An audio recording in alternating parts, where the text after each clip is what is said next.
Great Molthaus, 31 de diciembre de 1949. Percepción de sí y observación de sí. Se hizo recientemente una pregunta: ¿hay alguna diferencia entre percepción de sí y observación de sí? Como han oído, la percepción de sí es un término que se vincula al tercer estado de conciencia que no conocemos cuando estamos inmersos en los asuntos ordinarios de la vida e hipnotizados por la recurrencia cotidiana de los eventos habituales. El tercer estado de conciencia es llamado el estado de recuerdo de sí, el estado de conciencia de sí, el estado de percepción de sí.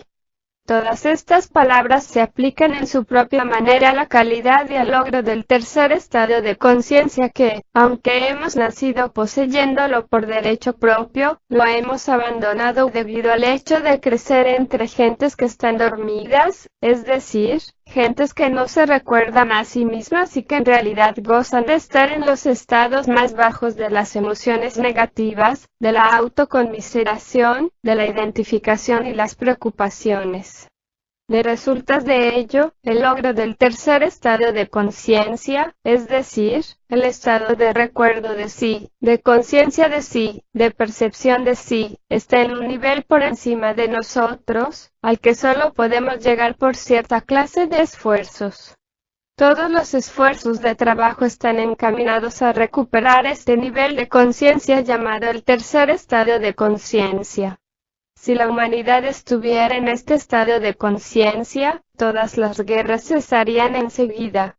El hombre y la mujer tal como son, han caído al segundo estado de conciencia en el que imaginan estar despiertos, tener conciencia de sí y así sucesivamente, pero en realidad, según el punto de vista del trabajo, están todos profundamente dormidos.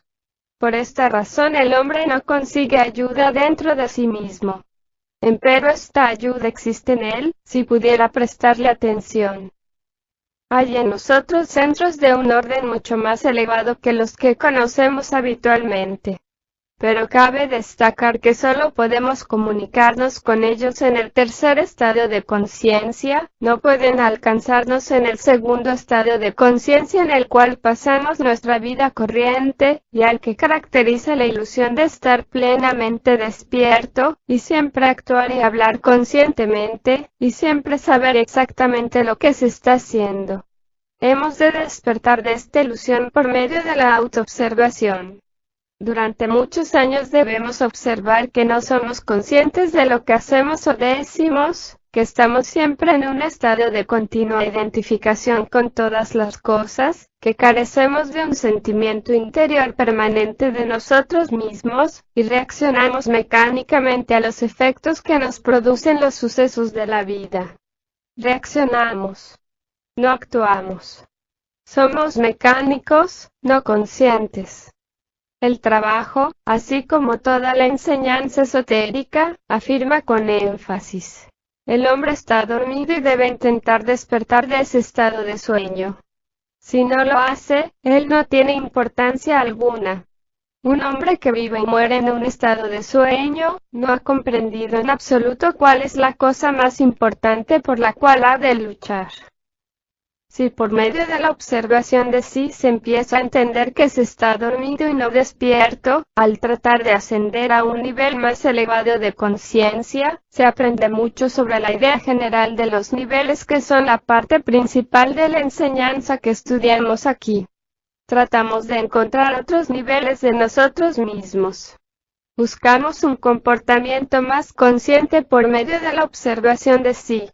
Llegamos a darnos cuenta, por ejemplo, que nada que tenga que ver con el tercer estado de conciencia caracteriza nuestro estado ordinario y que, al contrario, lo caracteriza el estar siempre identificado, preocupado, trastornado en un sentido general, el estar siempre bajo el imperio de emociones negativas. Ahora bien, mediante la observación de sí se llega a tener conciencia de que aquel es el estado ordinario en que uno está. Si me observo a mí mismo, estoy observando algo llamado mí mismo, que antes daba por supuesto, pero si practico la percepción de sí, no solo me estoy observando a mí mismo, sino que intento sentir mi yo como algo aparte de mis reacciones a la vida. Por ejemplo, puedo limitarme a practicar percepción de sí, conciencia de sí y recuerdo de sí, sin observarme necesariamente a mí mismo, contentándome con estar en cuclillas, etc. Algunas personas tratan de practicar la autoobservación por sí mismas sin intentar recordarse a sí mismas. Este es un error. Al mismo tiempo, las gentes que tratan de practicar el recuerdo de sí, sin observarse a sí mismas, se encontrarán en dificultades. De hecho, es peligroso en algunos procesos de meditación, postura, o algún otro ejercicio, intentar simplemente recordarse a sí mismo. Este trabajo, que es llamado el cuarto camino, insiste en la observación de sí, porque de otro modo usted no conoce a qué se asemeja y si espera encontrar otro método de recordarse a sí mismo, sin haber hallado qué debe cambiar en su ser y cómo ha de hacerlo, puede recibir una chispa de alto voltaje de los centros superiores que la cristalizarán en lo que es. Por esta razón el trabajo dice que nuestros centros inferiores, el intelectual, el emocional, el sexual, el motor y el instintivo, deben estar limpios de la falsa personalidad antes que pueda establecerse el contacto para que las profundas y poderosas fuerzas llamadas centros superiores, puedan ayudarnos de una manera correcta. Si no se hace así, puede tener lugar una cristalización equivocada. Se dijo en cierta oportunidad. Desde un punto de vista este trabajo es ante todo, la preparación de los centros inferiores para que puedan recibir las influencias de los centros superiores. Deben comprender que solo con la ayuda de los centros superiores una persona puede ser realmente cambiada en esencia. Ahora bien, según OM, el centro emocional es el que está especialmente preparado para recibir al centro emocional superior y por esta razón el trabajo hace tanto hincapié y repite constantemente la necesidad de no identificarse con las emociones negativas porque, si el alto voltaje proveniente de los centros superiores llegara a ponerse en contacto con el centro emocional en su estado actual cristalizaría todo, esto es, ante todo haría que nuestras emociones negativas fueran más intensas que antes y luego las fijaría. Así se ve la necesidad de la observación de sí. No se pueden alterar las emociones negativas sin verlas mediante la observación, y no se puede cambiarlas excepto, no identificándose con ellas. Si se practica la no identificación con las emociones negativas, el no dejarse arrastrar por ellas, el no gozarlas, aunque sigan existiendo, algo en usted se ha separado gradualmente de ellas, que es lo que puede recibir las importantes influencias de los centros superiores. Aquello que se ha separado en usted es puro, es decir, nada tiene que ver con la falsa personalidad.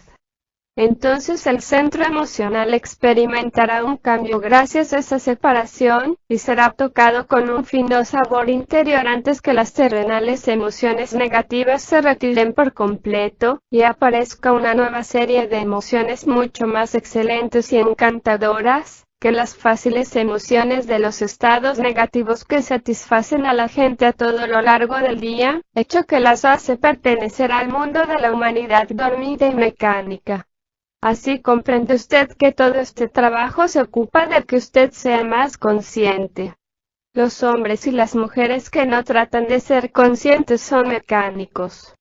Vemos por doquier lo que resulta de ello. Pero el hombre que llega a ser consciente de la mujer y la mujer que llega a ser consciente del hombre, pertenecen a otro destino. Con el fin de lograrlo, ambos deben comprender qué significa el recuerdo de sí.